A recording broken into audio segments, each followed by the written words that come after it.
Hey Canucks fans, let's take a closer look at Brock Boeser's new deal with the Canucks.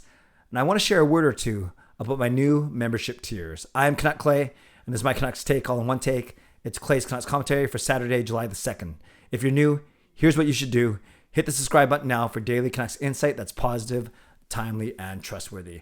Yesterday was a holiday for most, but not for Patrick Allvin, Emily Castonguay, Jim Rutherford, and the rest of the Canucks management team, as they came up with three important announcements. The first one started off with announcing a 2-year contract for Jack Rathbone, a 1-year contract for Will Lockwood, and a 1-year contract for Noah Juleson.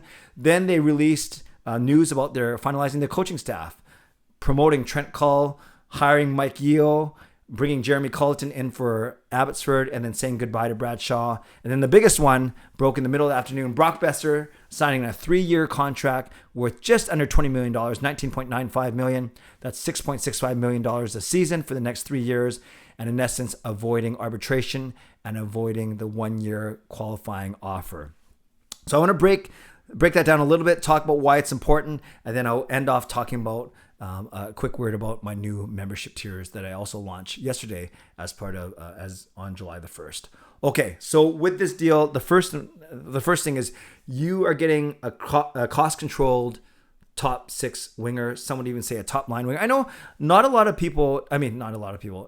is convinced that Brock is a first line player, but a top 6 player. We want to be a first line player for $6.65 million, but it's still not a bad price point. At that point, though, you want him to produce as a first liner, as opposed to a second liner. A first liner, i.e., 60 points, not a second liner that's between 40 and 60 points. Regardless, I think it's a really good deal for the Canucks. And I said that yesterday because you're locking up, like I said, a top 6 winger, hopefully a top line winger for the next 3 seasons. You have cost certainty, $6.65 million a season. And very importantly, you avoided arbitration. And as I mentioned yesterday in my vlog, sometimes those can go sideways. It's not always pretty. So if you can avoid that, if you have a chance to avoid it, you should. And the Canucks were able to do that. Also, they're not locked into paying $7.5 million for the next season, i.e. Brock's qualifying offer. And then we just have to negotiate all over again next season. So you avoid next summer. You avoid that as well. So from a Canucks standpoint, this is definitely a home run, a slam dunk, whatever sports analogy you want to use. And I really like the work that Patrick Allvin and his team did here. By the way, haven't you noticed that since Rutherford and Allvin have come on, very rarely are contract details, trade details, rumors, there are very few leaks springing from the Canucks organization right now. And I think that's a really good thing. Despite, me being a vlogger and relying on that kind of content, I think it's a really good thing for the psyche and for the state of the franchise overall. The other thing we need to know is it in essence buys 1 year of Brock's UFA, his UFA years. Sure, he's played a year of 3, a contract of 3 years, a contract of 3, and it's usually 7 years and then you become a UFA. However, Brock's first season was only 5 or 6 games, so that doesn't count when it comes to UFA years. Just like Quinn Hughes's first 10-game stint didn't count as a first full season when it comes to UFA. So basically, Brock, in this 3-year contract, 2 of them count as his RFA years, and 1 of them counts as his first UFA year. Bottom line, by the end of this contract, 3 years from now, he will be an unrestricted free agent. So we've kind of talked about why it was good from a Canucks point of view. From Brock Boeser's point of view, on one hand, you could say he left some money on the table, i.e. Just under $800,000 or so, whatever 7.5 minus 6.65 is. Actually, just over $800,000 now that I think about it. But he gets security as well, because from Brock's standpoint, sure, you could say, well, he could have said no, he could have not negotiated and just accepted his qualifying offer. But then you run the risk of basically, if you have a good season, sure, then you set yourself up well for a next contract. But if you have a bad season, then maybe you're actually harming your chances for a bigger contract down the road, even your next contract. So with Brock, I think the fact that he likes Vancouver, he likes the way that Vancouver Canucks organization has treated him ever since he's been here, especially in the past year when his dad was struggling with health problems. We know that Duke passed away a few weeks ago. That was weighing on Brock, and it sounds like the Canucks organization was really understanding, really supportive, and I think that meant a lot to Brock. So he wants to be here, and the Canucks aren't going to sign him for 5, 6, 7 years at this point. So to get 3 years from the Canucks, I think Brock saw that as positive. He sees stability, security, and then it sets him up for a big contract, his last big contract probably at the end of this one. Not that 6.65 times 3 isn't big. $20 million I think is a good number. So overall, it's a good contract for the Canucks, as I mentioned yesterday, a really good contract for the Canucks. I think it's a good contract for Brock Boeser. You could call it a win-win, and that's why it got done. And it got done the day before the Canucks would have to file for arbitration if that's the way they wanted to go. So again, a good move. And as a Canucks fan, I love this move. As a Brock Boeser fan, I love this move. And now the Canucks can focus on other things. JT Miller, Bo Horvat, other trades, draft, free agency, all of those things. Okay, one last word about the membership tiers. On July 1st, yesterday, basically a bunch of the tiers switched, and I tried to give as much notice to as many people as I could have.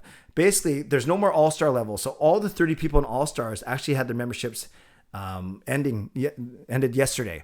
So there's no more All-Star level. Now, franchise at $4.99 is the entry level, and those people stayed. Those 13 people in franchise stayed, even though a couple of them have upgraded, which is pretty cool because that level didn't change. So All-Star got deleted, franchise stayed the same. So hopefully those 30 All-Stars, hopefully you 30 All-Stars will consider joining at least as a franchise level. And if not, I thank you for the time that you've been with this channel. Hall of Fame technically got deleted because I changed the price point from $14.99 to $24.99. But of those 8 Hall of Fames, already 4 of you have rejoined at the higher price level, which I appreciate.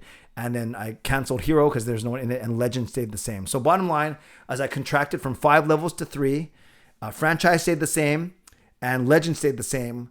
All-Star got canceled. Hopefully those joined in franchise, and Hall of Fame price went up, but in essence, it served as a cancellation and then a new level. So I'm going to break these down real quick. I already did this in one video, but I just wanted to explain why All-Stars, why you probably aren't members anymore. Hopefully you're still watching these videos, and hopefully you're thinking about joining.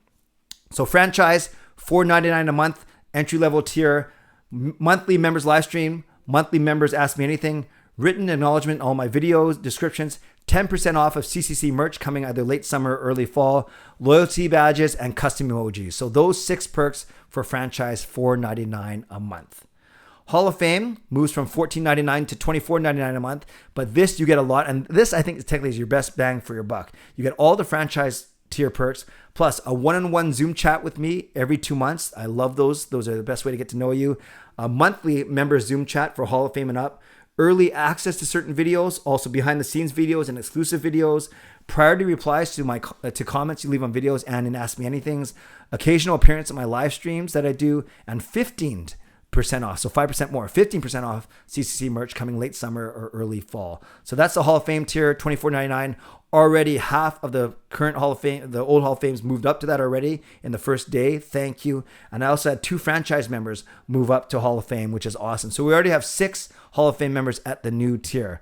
Finally, Legends stay the same at $79.99, but I've added a couple things here. You get all the Hall of Fame, of course, and franchise perks. Then you get a pair of club tickets, courtesy of Jason Lim and Van City Experts. That's the same. You get to go to a game with me, not in club seats, but in my seats, but 3 hours of the Canuck Clay experience. That's the same. You still get the verbal shout-outs to my videos, and you get 20% off CCC merch coming in late summer or early fall. So franchise, $4.99 a month. Hall of Fame, $24.99 a month. Legend, $79.99 a month. If you want to support me in any of those tiers, I appreciate you. I appreciate your loyalty. I understand that, and I get that you can devote your time, energy, and money to anyone else. And if you want to do it here, I'm so grateful to you as we continue to build the most positive and most creative Canucks community here on YouTube. Okay, I'll put a link to my actual video where I talk about. If you want to learn more about these perks, simply press the join button underneath this video, and it'll take you to my actual member specific video where I break down these tiers and I talk about each of these perks in greater detail. All right, Canucks fans, as always, shout out to my sponsors, Perform and Transform, and to Van City Experts, and shout out to legendary Lucas Gates, legendary Andrew Chang, and legendary Justin Credible. She did that out of order. I usually go legendary Lucas Gates, legendary Justin Credible, and legendary Andrew Chang. Also, thank you to my Hall of Fame members and thank you to my franchise members as well. If you want to become a member of the CCC Crew, press the join button underneath this or my videos or the memberships tab on my YouTube channel. Subscribe if you'd like to. Like this video if you'd like to. Leave a tip, a super thanks if you'd like to. Become a member, upgrade if you'd like to, and leave a comment down below if you'd like to. Tell me about how you're feeling now that you've had a day to process this Brock Boeser deal. Is it a win-win, or do you think that the Canucks come out better, Brock comes out better, or do you think neither of them come out on the good side? Let me know what you think. Have you made it this far in this video, 10 minutes in? It's the weekend. I'm feeling good. I'm looking good. Type in home sweet home. If you type in home sweet home, that's obviously me coming back from Sweden. With my son Jacob. There's a Swedish flag there. If you type in home sweet home, then I know that you made it to the end of this video. Okay, friends, stay safe, stay healthy, take care of yourselves and take care of each other. And I forgot, today's Saturday, tomorrow's Sunday. Go to my community tab and leave me a question for my Ask Me Anything vlog tomorrow. All right, guys, have a great day. God bless, and go Canucks go.